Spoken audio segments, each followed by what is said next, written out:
Here I have VIVO V20, and today I'm going to show you how to insert SIM card and SD card into this device. So you will need this kind of tool for this operation to eject the SIM card and SD card slot, which is located here. So just put the tool inside the hole next to the slot. The slot will come out. And then here you have to put your SIM card, and here your SD card.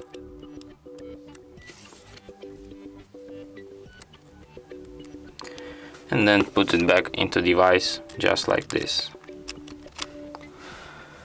And as you can see, it immediately requires PIN code to my SIM card, which is the proof that SIM card is read, of course. So let's enter my PIN.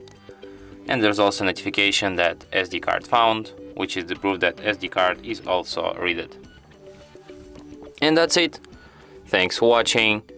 If you find this tutorial useful, don't forget to hit that like button and subscribe to our channel.